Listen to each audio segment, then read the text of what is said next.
technical difficulties.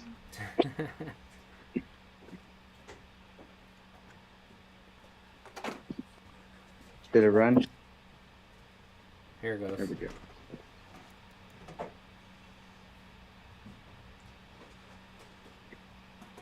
What's up, flooring family? Welcome to the Huddle. We're here every Tuesday at 3 o'clock to discuss maintaining forward progress in your flooring career. We have some special guests with us today. I'll call it the ladies of Wi-Fi. Andrea, Crystal's on. We may have a couple more joining us as well. With me, as always, Mr. Daniel. Jose's here. I think he's getting water or something right now. I was going to say, and his brother that's not there, Jose from Preferred Flooring up in Michigan.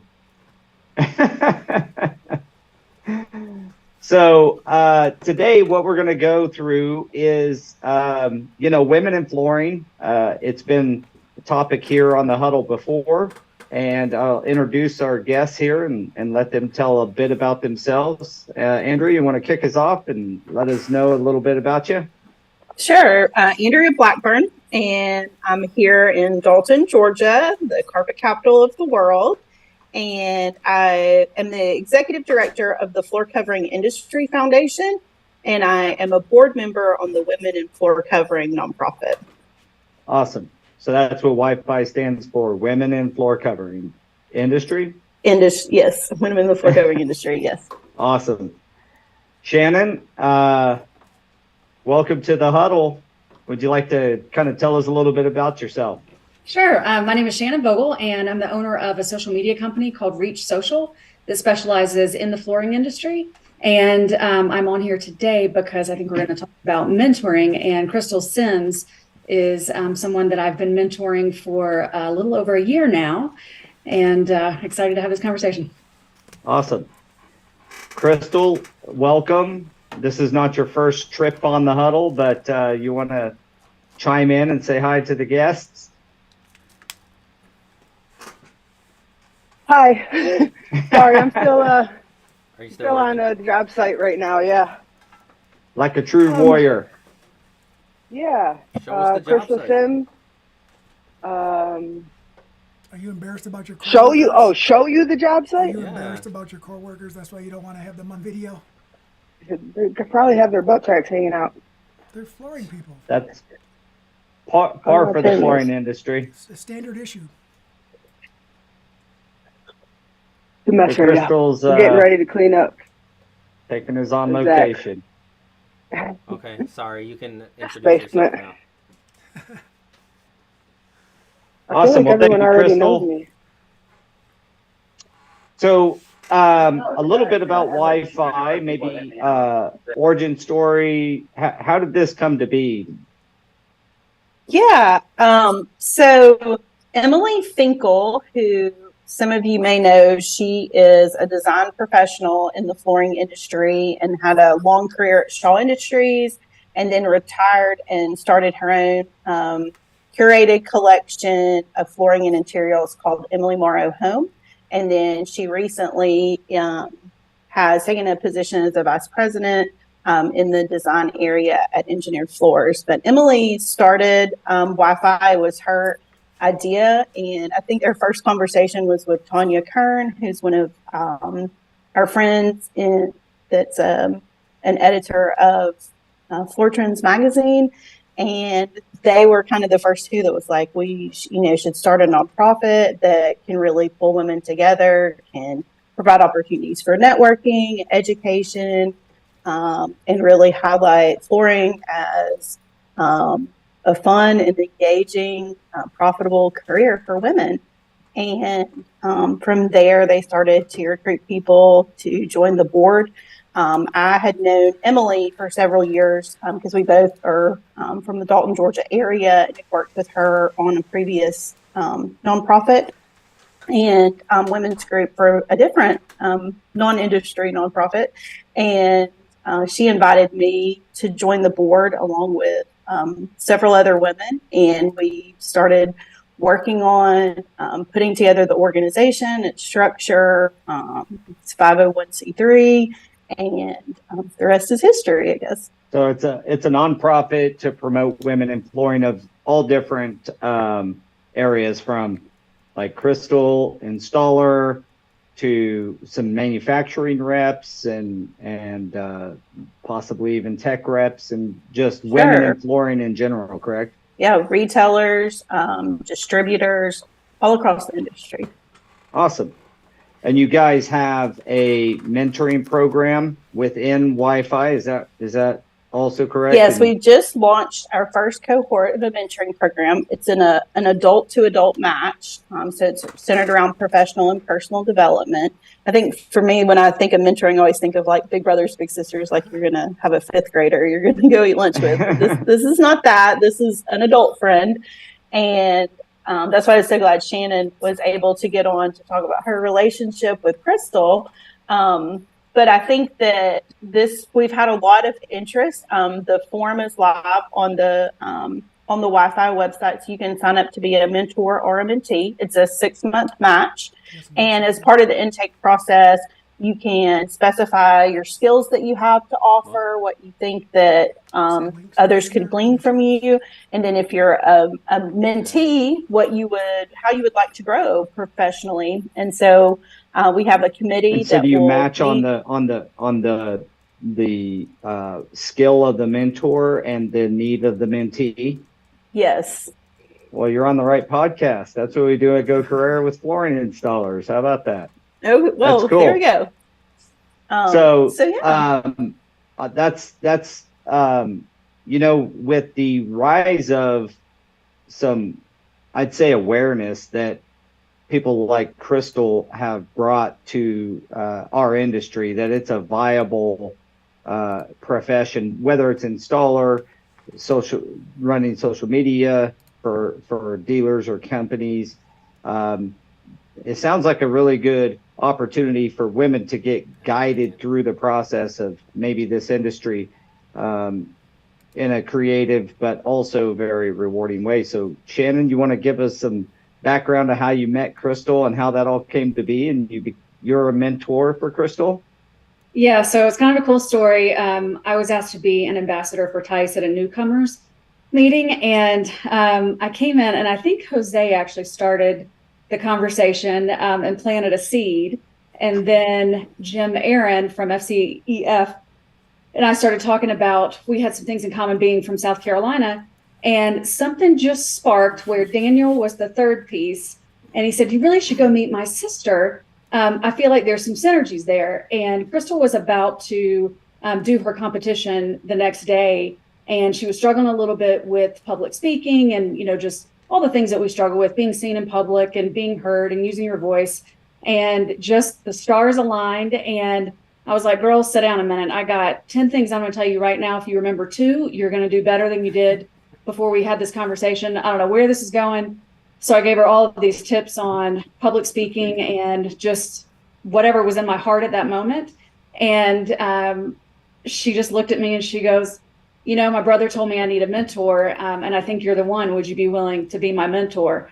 And literally, it was the stars aligning for the perfect relationship that had somebody called me and said, hey, you need to call this girl and be her mentor, I would have been like, yeah, I probably don't have time for that right now. But her energy and enthusiasm and willing to grow and learn just lit my soul on fire. And we meet, whether it's once a week, once a month, however often we both can. We jump on a Zoom and we have, what's funny is I thought, well, I can't be her mentor because I don't have a degree in that. I don't have a certificate for that. I don't have a checklist for that. And she was like, I'm not expecting a checklist. I just want help. So we have no agenda. We just start talking about whatever is going on. And what is so crazy and cool is that there are times where I'm the teacher and there's sometimes where she's the teacher. And 9 times out of 10, we are going through the exact same thing, having the same experience, the same struggles.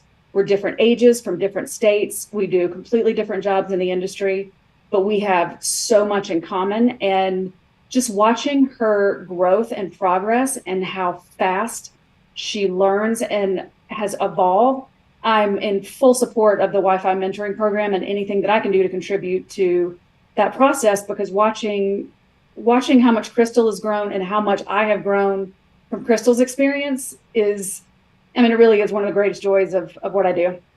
Yeah, it must be real satisfying to have, not just to mentor somebody, but to have that connection like that. Right. Where because it sounds like it was looking almost in, right? You said that it's adults and it's not like a 5-year-old sitting at a lunch table, but I've seen it. They become 5-year-olds sitting at a lunch table and just having fun. And then we try to drag you into our lunch table, and I swear I'm going to change my last name to Vogel-Gonzalez-Park Sims. That family has welcomed me in and been super vulnerable and just generous with their heart and information. And I think we've all grown a lot in a short period of time. We don't know any other way, to be honest. Like, you got to kind of wear who you are on your sleeve, right? If you're trying to hide something, you're still trying to hide. And the idea is not to hide. The idea is to be yourself, out in the open, wide open, full throttle, all day, every day. Well, that's a real attribute that you guys have, to be honest with you, is you open up. You're very transparent with the way that you approach business. I mean, that's what attracted me to you guys, and we became friends. And it's that when those synergies happen, it's pretty special. And Crystal, do you have time to chime in on what Shannon said about your guys' kind of gearing up and becoming friends and the mentor process with her? I always have time to talk about Shannon. Yeah, just like she said, the night we met, it was really, I think that was the first day of the competition, the day we met, and I was just in a really tough spot mentally because it was a lot to process that day. And still to this day, I use one of the pieces of advice that she gave me, and that was when you're feeling scared or nervous, or fear is setting in, write those fears down on a piece of paper, and when you walk into wherever you're going, throw it in the trash and leave it there. And for some reason, I did that the next day, and I came in with a whole new attitude. And ever since then, it's like she said, everything, the way that we connect is extremely special, and the way that she connects with my entire family and anybody she comes around, to be honest. I love Shannon too. Right. It's very popular. It's been a really neat experience to have that mentor. Like I told Daniel, I think that day, that I realized that he was my mentor, that, for the last 8-9 years, whatever it had been. And I was like, I really am looking for something. I was looking for something more deep, more personal, a guidance of a woman who's strong and powerful. And when I met Shannon, it was just like, this is everything I need. And yeah, that night I asked her to be my mentor. And I think that it's extremely powerful to have someone walk alongside you in life, and for us to be complete strangers and be completely comfortable with each other.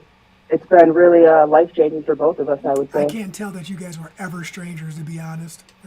Yeah, I know. I don't know how many past lives we've known each other. One cool thing to add on to that was Crystal was, one of the things we talked about early on was she was like, I don't want Daniel to feel like he's not good enough or not enough to be my mentor. And I was like, girl, don't put all that pressure on me. Go have 5. If he's got things to teach you that I can't teach you, I'm going to teach you things he can't teach you because he hasn't been a woman in this industry. If you're lucky enough to have 5 people walking alongside you and helping you, more power to you. It's not a me versus Daniel, because we have so many different things to contribute. Yeah, that's a good point.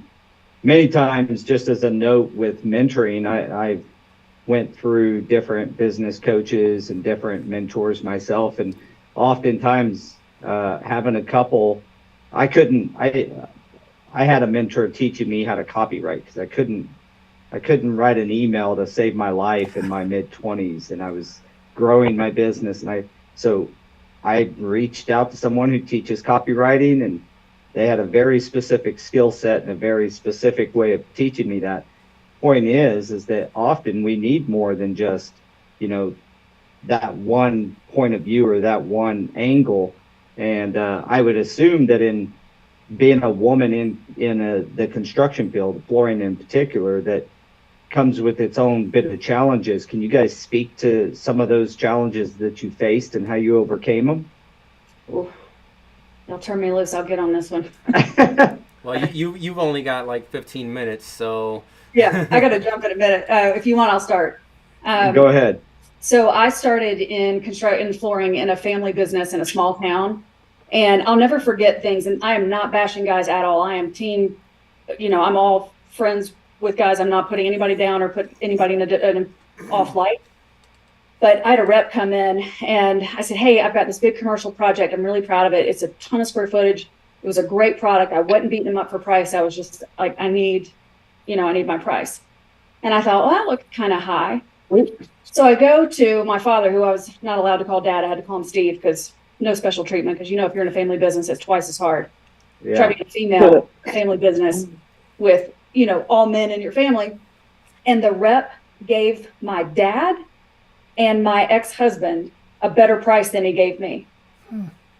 And I was like, do you think we don't talk to each other? So that's one part we can talk about. The second is when I go to a trade show, like I do everything in my power just to shake things up in general anyway. So I'll go get on stage or do whatever it is that I'm doing, and I'll wear a really nice, fancy pants Nordstrom suit and really nice expensive shiny shoes.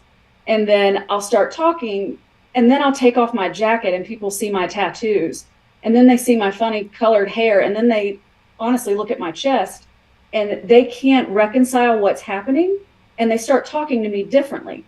And then if I've been home recently and my Southern accent comes out, then they'll start talking to me like I'm stupid.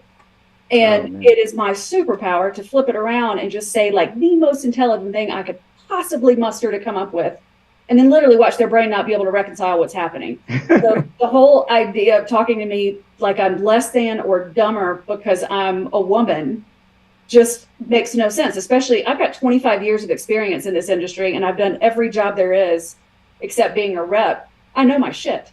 So those are my two soapboxes to get us going. Well, that's a good push down the hill right there. Andrea, what about you? And have you, and I get it. This is not meant to be a man bashing thing. That's not the purpose. Most of the time it's a matter of lack of exposure and lack of knowledge, right? They're not stupid, just a bit ignorant to the dynamics of working with women, specifically in a construction industry.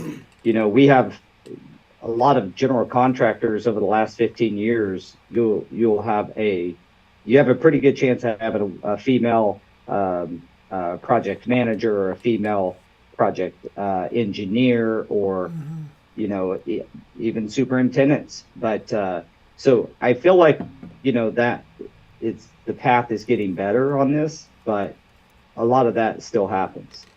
For sure. I think that it faces probably a lot of industries and a lot of workplaces. I have spent my career working in fundraising and nonprofits, and spend a lot of time on the board side. And your boards tend to be heavier male than female. And so that, you're dealing with executive level people who are primarily male. Lots of times they're can be significantly older than you. And so I think that the dynamics of that is just being aware of different people's communication styles that may be related to their gender and may be related to the area of the country. I've been with the Floor Covering Industry Foundation for almost 6 years now, and it was my first experience with having a board that was remote and spread across the country. And so people talk different. People have different ways that they interact than people do in the South. And definitely the gender, it can be easy to interpret something as targeted at you in a certain way because of your gender, but there's also a lot of other variables that lead people to how you experience them. And so one of the things that I have kind of as a saying in their family is always assume somebody's doing their best. and it really takes it off the plate of feeling like that you are not getting something that you deserve. It may be that someone else just has a different perspective. One of the things with women, I'm sure that y'all have heard this statistic or out there on the internet, that if there's a job listing and there's 10 different criteria for that job, that women feel like they have to have all 10 of them to apply for it, whereas men will feel like they have to have 2 or 3 and they feel like they're qualified and they should apply for it. And so I think that one of the things that I thought was really interesting about Crystal and Shannon's relationship is that they're not in the same sector, and just how powerful it is to be able to realize your skill set and how it might be transferable to a different part of the industry. And also to have someone who's cheerleading you, who's in your back corner, who's like, you know what, you could do that. You could do this. Crystal, you can stand up in front of an audience and speak. I just saw her do that at Tice, and she was great. And I think that those connections, it's kind of like feeling like that you've, with a mentor, that you have a cheerleader, or that you have a coach that you can really be honest with about your insecurities. And there's some safe space there. Maybe you don't want to say to your boss what you think your weaknesses are, but your mentor creates that space where you feel like that you can be vulnerable, that you can talk about things that you want to do different, where you can share experiences and how they can help you workshop how to make those go better next time. So I don't have a ton of great stories about in charity and nonprofit, people lots of times are their best selves. So I've had some really good work environment and some good folks surrounding me. But it's also been just really cool to see this group of women launch this group and really see the enthusiasm around it. Well, I think a lot of it boils down to awareness. I was talking, I've got a friend that's a male nurse. I mean, he's a guy, and he's not getting, it's not a sexist thing. It's just when you see a male nurse and he's got hairy arms and he's got really hairy arms, it's like, it's not always like, obviously with some of the stuff you pointed out, Shannon, was clearly that way, but I'm saying first perception sometimes is just somebody in a position that we don't recognize as normal, and so we act weird about it. The truth is that humans can do a lot of different things in general, and it's your own personal desire of what you want to do in the world, right? So if you want to be a male nurse, be a male nurse. If you want to be a female flooring installer, bring it on, right? So Crystal, I wanted to ask you a question. I know that you and Shannon obviously hit it off right away, but with you come off a little shy sometimes, right? And Sometimes. you may have been. How did you overcome that to ask Shannon to be your mentor?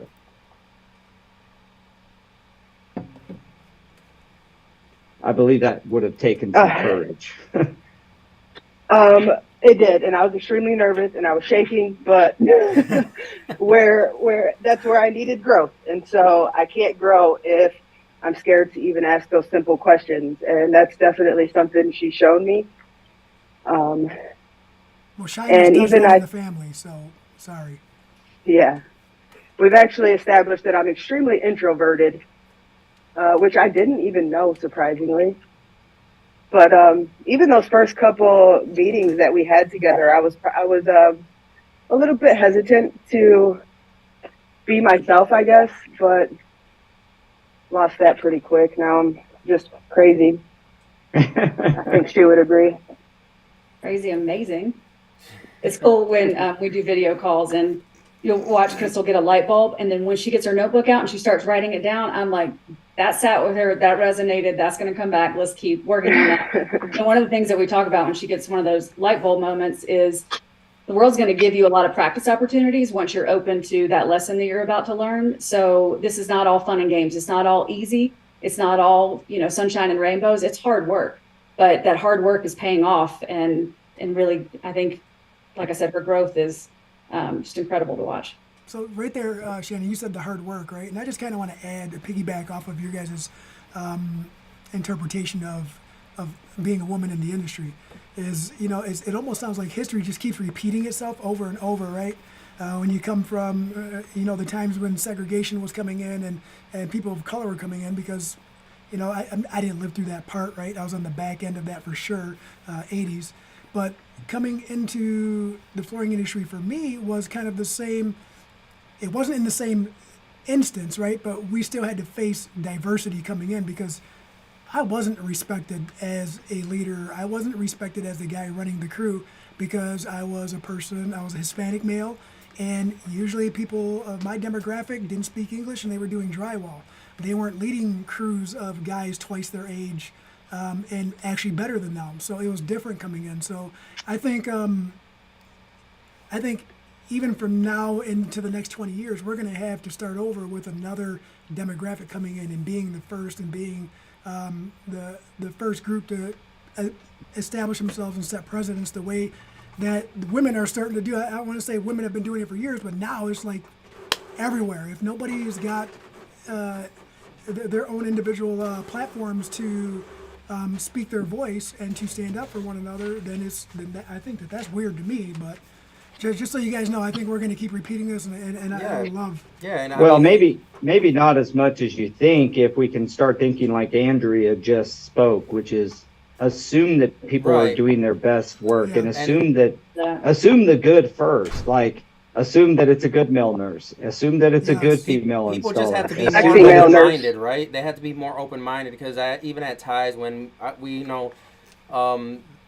gentleman approached me and he's like, I don't even understand this whole women in flooring thing, because I was like, we were over here today, and he's like, I don't understand that. Like, why can't everyone just be equal? And it's like, you do realize that is the entire goal. So, like, come on, man. Like, just have an open mind. You can't say, oh, I respect what they're doing, but I just don't understand it, and I don't want it to be like this. It's like, if just come in with an open mind, let everyone balance themselves out, and that the only way to do that is programs like this, where it's putting people in the spotlight and saying we are equal, we are here, let's start treating it as such, so that way years down the road it doesn't have to be that way.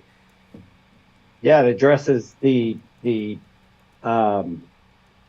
awareness part of it. That's really the whole goal. If it's not as if you're trying to form your separate group to then segregate yourself away from men in flooring. The whole idea, I would assume, is like bring awareness to the fact that, hey, we're just because we're women, we are really good at this shit too. And we can, we got an installer that almost has competed in Installer of the Year. We have plenty of examples of sales reps and leaders and people like Shannon. Do you own your own company doing the social media? Do you work for someone? Here goes your plug, Shannon, right before you leave. I do own my own company. I'm about to turn into a pumpkin. I have to jump off, but thank you all so much for this conversation. I really appreciate the opportunity to be a part of it. And if there's another one, sign me up. I love this group. Tell us quickly how people can find you, like social-wise. You can find me anywhere on social media. Shannon, my maiden name is Bilby, Bilby Vogel. I've got the same picture everywhere. It's short hair, is probably blonde. I've got a full sleeve of tattoos. Shannon at reachsocial.media. But yeah, I'm all over the internet. So just find me anywhere and reach out, connect. Even if we don't know each other, you can connect with me on LinkedIn or Facebook, and I'm happy to. She probably knows you. She probably knows you. To put you in my community. Awesome. Right, thanks for joining us today, Shannon, and Thank we you. appreciate it. Appreciate y'all. Take care. Thanks. So one thing I do want to add is, going to the women's portion and sitting in and watching how they interact. Any men out there listening who are having a hard time accepting that we have to, as a group, come together, man, women are so empowering of not only one another, but everything, like all encompassing, right? Like some of the guys out there, oh, women's empowerment this, women's empowerment that. You know what? No, it's empowerment, period, because We could learn a perspective- lot from them, to the be pers- honest, yeah, in the the way that perspective. they support each Like, other. when they asked me why I was there, I said, I'm there to learn from people that are smarter than me. And there's a lot of people there that are smarter than me, so I was learning a lot of stuff. Yeah. Well, I guess what I was getting at is that a lot of times you get men will tear each other down, specifically in installation, and we might step back and learn a valuable lesson of what it's like to support one another. We promote that a lot on this podcast, the huddles of, it's like we're a big family in a huddle, and it's about supporting one another. There's no need to tear each other down. Like, let's try to get better as an industry. That's gonna, they'll rising tide, Lifts all ships. raises all ships. So, that's the attitude we should have. So, I also, go ahead, sorry, I just Crystal. wanted to kind of piggyback off of that too. I was going to say that that's one of the reasons women have these conferences and things, because we like to empower each other. And like Daniel's experience, how there was a gentleman who didn't understand it. We are oftentimes not understood. Understood. Understood. I'm gonna clip that out and make a soundbite out of that one. We are not understanded. That's a new shirt for us. But that, and I really thought it was cool that I think there were maybe 5 guys that ended up coming to the women's conference in Las Vegas, and all of the women there were super excited for that support. And it would be really cool if more men showed up to just kind of get an idea of how we empower each other and the things that we can do to make the world a better place, and assume that everyone's doing their best. And I think that's a misconception, right? It's just the information isn't out there, because you hear a women's conference and you think, oh, it's just going to be all women. But and then it wasn't like until, men aren't allowed or small something. print right at the bottom, everyone is invited, So I signed everyone up, and we had a great time there. And we tried to go to the next one, the women's breakfast, and they were like, Got the boot. yeah, they were like, oh, whoa, this is for women only. So I'm pretty sure I let y'all in. you did. I did. But it was yeah. the other Crystal, right? She was like, it's women Okay. only, and by the time it was like, you guys can come in, it's like, you know what? You guys want your moment? We will give you your moment. Just know that we're over here supporting you too. And for the record, that's the second time I got kicked out of one. The first time was when my sister was in the competition. I went to it wasn't like what you had going on, but I went to the women's event just to represent her. And I walked in, I'll never forget, I walk in, and everybody just stops talking and stares at me. I said, hi, I'm here for my sister Crystal. She can't be here. And then chatter just kind of commenced. But I'm really good at putting myself in uncomfortable situations like that, just to bring awareness. Well, frankly, I think that the guys should be able to go in and say hi and show their support. I think it would do nothing but help when we come together. Again, what I said earlier, I assume none of us are really wanting to segregate ourselves away from each other. I think there's too much of that in the world as we witness if you watch enough news, which I try to stay away from. But fact is that, coming together and learning from different cultures and different upbringings and different pasts, that's how we grow as people. It's certainly been a big influence in my life with different people that I've gotten to, have the pleasure of mentoring me. The whole reason you find a mentor is because of their past experiences, that they can bring, some knowledge and light to you. I mean, that's the whole point. So I did want to ask you, Andrew, the floor covering, the FCIF. Tell us a bit about that. What's that about? How does that play into what you do? Sure. I'll be happy to shift and talk about that a little. I did want to say one thing just to piggyback on what y'all are talking about, which is I feel like in this day and age with the labor shortage, I know myself with my team, it's like we can't afford to not build up our team members, because if we don't, they'll find somebody else who will, and so I just feel like it's such an important business practice to make sure that you're creating a culture that is where your people want to be. And if your people are, people that have different skin colors or different genders, or they're people that have small children and whatever it is, I feel like in this day and age, we really have to keep the talent connected to our organization. We have to be flexible and make spaces comfortable for everyone. And programs like these mentoring programs or other programs in the industry, if there's not something that you feel like is really helping you make your staff feel engaged, you need to find something as a leader that can make them feel engaged, because if not, they'll get gone. So I feel like that's so important. I think jumping on there too is, training opportunities and helping employees and staff in growth and trying to have advancement opportunities and those types of deals. As far as, working with different individuals' needs at a company, you could there's probably podcasts that are just dedicated to that. It's such a deep subject, but from a surface level, I would say employees are important, the most important piece of a business. I mean, the rest of it's just brick and mortar and, equipment.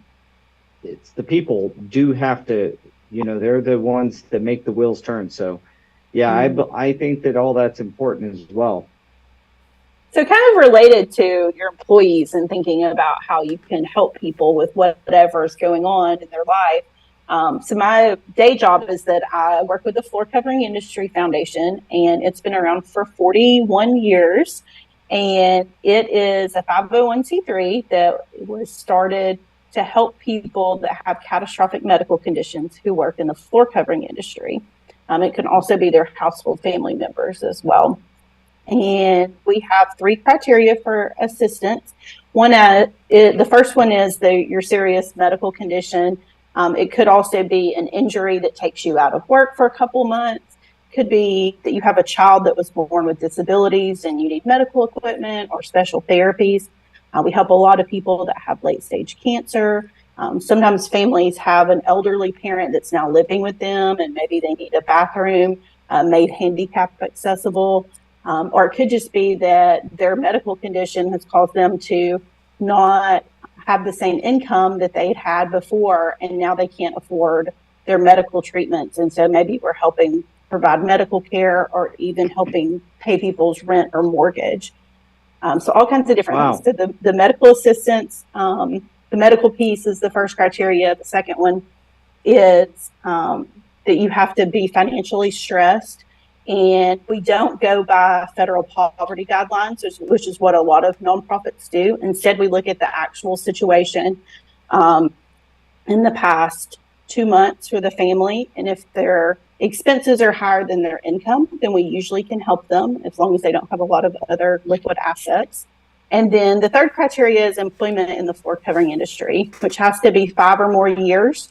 And if they're not currently employed, then they couldn't have left more than 5 or more years unless it was because they're retired or their disability or injury put them out of work.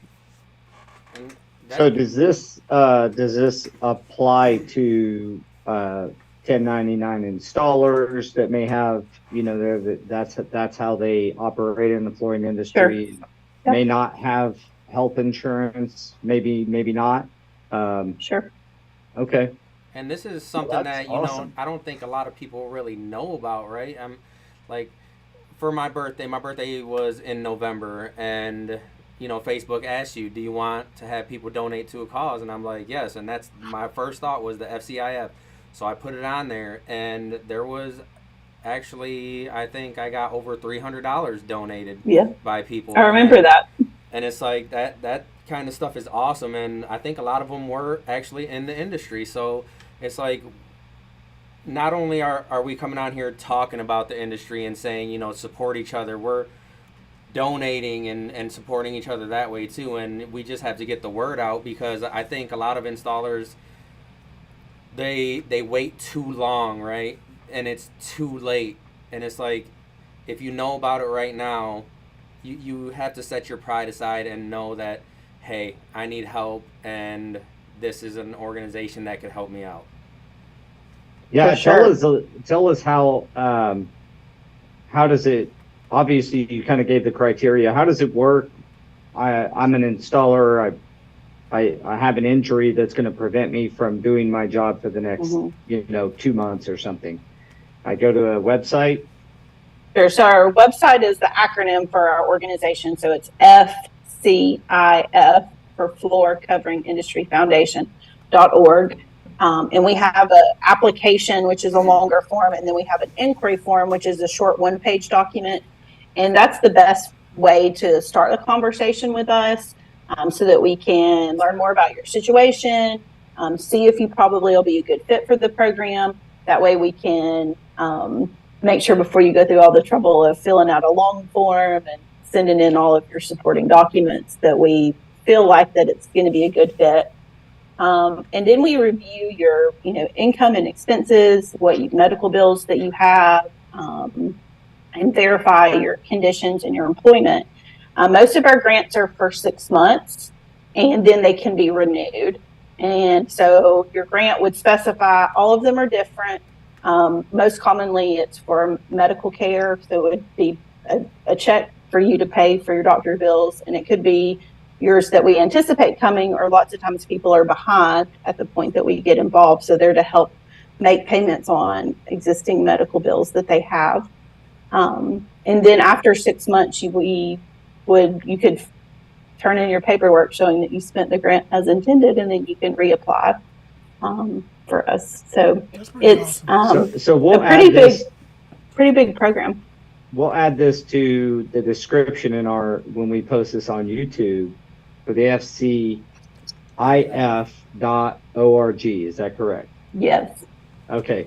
So we'll post that in the description of this video. So there's also, I assume, a way for individuals who have some means to go on and donate.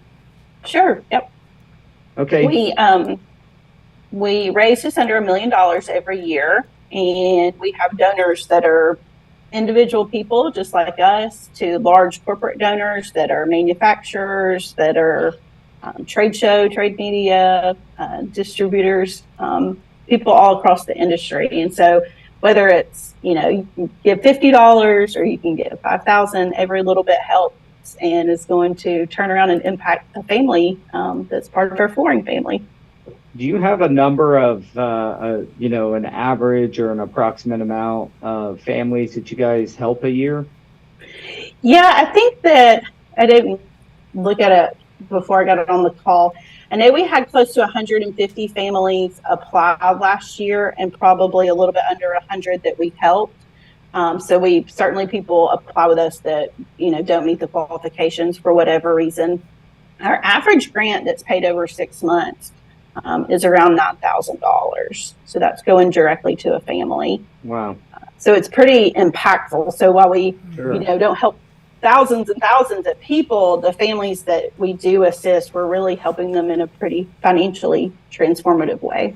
Yeah, that's a big help for someone who, get you through 6 months of rent, save your mortgage. That's meaningful money. Right, and that's why I said try and get there, if you know it's going to get to that point, that's where the inquiry form comes in, right? Because it's like, start doing it before you start losing everything, instead of after everything is already gone. Yeah, for those in the audience, I mean, we'll have the link to the description in our description below. Support one another. This is what it looks like. If you got a few $100 extra, go in and donate. It's helping a family. I can tell you one thing that's, I want to say unique, but honestly, I've been in flooring since I got out of high school, so I'm not sure of other industry, but I know there's other organizations that do some of this, not necessarily right through grants, but I remember being at a CFI convention once, and an installer friend of mine had just lost his son the day before. And he was 18 years old, and there's obvious medical expenses and things, that funeral costs and stuff, and the CFI came up and gave me, I believe, if I remember, like $1,200 to give to him, as that they had gathered it had just gotten around. I mean, we do care about one another in our industry, is what I'm getting at. And this is a way, if you do care, that you can support others that you may not have direct contact with, but it could make a big impact in someone's life. So I encourage you to check them out in the description below, and you can kind of see some of the, is there some examples on there on people's... I'm actually on the website right now, and they do have a link for stories right on there. So it's they have different links, their history, give, do you qualify, and then stories right there. So you can go on there and see some of the stories that people have actually, they've gone through the process and how it's probably helped them. Yeah, that's awesome. Well, plugging on through to, we're coming close on time here. I do want to make sure to, give a special thank you to Andrea and Crystal and Shannon, who joined us. It's great to hear some of this, some of the relationships that get built through the industry, and how we're pulling together to solve some complicated problems. But in closing, I wanted to ask you, Andrea, Crystal? I do. So Crystal is one of our volunteers with Wi-Fi, and she is on our committee that's launching our mentoring program. And then Crystal and I and these guys, we all just hung out, and Shannon, in Vegas together. So nice. Is Crystal going to become a mentor? Crystal asked me if people could be a mentor and a mentee, and I said, "You're an overachiever, aren't you?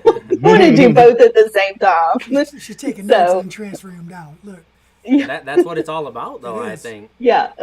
Yeah. So, yeah, I'm not sure. Crystal will have to speak for herself what she wants to commit to. But our program is 6 months, and then people can continue that relationship, however they want after that. But the program is structured with monthly content for 6 months. And so I would suggest that people, if they want to be a mentor and then later be a mentee, to maybe do one at a time to start out with. Now, there's then they can keep on afterwards. There's some structure around it initially. Now, would you guys happen to have a mentor program for a gentleman to be mentored by a female to help understand perspective? Would that I will put that on the brainstorm list, but we only have one mentor program right now, but we haven't said that men are excluded. I mean, even if it's like a group, right? Right. I think that could be valuable. I will say that when we were at, I forget, maybe it was one of the conferences at Women in Flooring kind of table.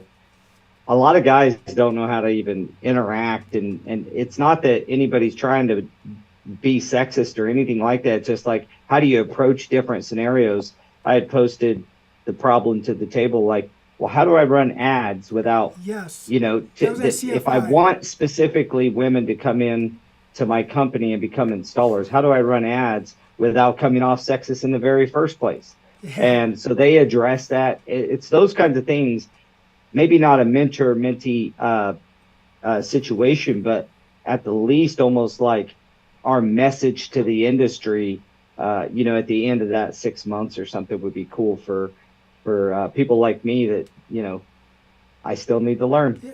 Yeah. Everybody needs to learn. Is there finding a way to approach it would be great. Is there a cost to the program, or is everything included in the membership? So to join Wi-Fi as an individual member, it's $150 a year. And then lots of companies have made large corporate donations and have chosen part of that donation to be sponsorship of their employees. But yes, anybody can join on the website to be a member of Wi-Fi, and then the mentoring program is just one of the benefits of being a member. Okay. Oh, sweet. Good and affordable on top of that. For sure. All right. Well, that's bringing us to the end of the podcast. I want to thank the guests again, everybody who participated. Thank you to the people in the background, Ashlyn, and I know that Daniel and Jose kind of helped, coordinate to make this happen. So I'm glad it happened. I'm glad that we were able to get everybody on and kind of, further the ball down the field on, since it's called the Huddle, I'm always using football analogies. So I was totally expecting this guy to be decked out today, by the way. So moving that ball down the field on, opening up this dialogue on how we can, better accept. I do want to mention one more time what you said that really stood out to me is assume people are doing their best and trying their best, and that they deserve to be in the position or what they're doing. I think that goes across the board, whether it was me when I started installing at 19 or Daniel's story about looking like he was 10 when he was installing. And, all those things, just assume people are doing their best and that they deserve to be in that position. So. Yeah. And then I just you don't realize how much this industry supports we support each other, right? We got FCIF, we got the Wi-Fi mentoring program now, women supporting the women. And once you started talking about that, it took me back to just this last CFI convention to where, they have raffles and stuff, and you see everyone putting in for these raffles. And I think almost every single prize that was won by someone that's been in the industry for a while went to someone that was new. That's cool. You see these kids in there and they're like, I really need a stretcher, and then someone wins a stretcher, and then you see them hand it off right away, no questions asked. You need this, this is gonna help you out. So I really like that aspect of our industry, is that we support each other, and I'm grateful for everyone that listens and that supports us in what we're trying to do here. We got Jeremy and Huddle on here. They're always on, and just it's amazing the support system that we have, and I'm really glad that we have that. Yeah, well said. And speaking of support, if you want to support this podcast, if you're viewing it in whatever platform, consider giving us a like, subscribing to our YouTube channel, follow us. We get a lot of people that I would have never thought was listening to us and attending, that come up to me and said, yeah, I see you guys, I see you on the podcast. I love the show. The guys are awesome. So if you like the content that you're receiving and you want to support us a little bit, just consider hitting like and subscribe. And share it with everyone. And then share. Yeah. do it all. All right, guys. Well, thank you guys again. Daniel and Jose for joining. Crystal, thank you for joining on location. That had to be an extra challenge. And Andrea, thank you so much for being on and bringing to light a couple of these organizations that I think we should all consider supporting. Thank you so much, Paul. It's been great, and it's great to see everybody else again Yeah, so soon after absolutely. our trip to Tice, but I look forward to working with you all. Awesome. Okay, well, signing out. We'll see you guys later, and thanks again. Take it easy, All right. guys. Thanks, See ya. everyone. All right, bye-bye. Okay, bye. Bye, Crystal.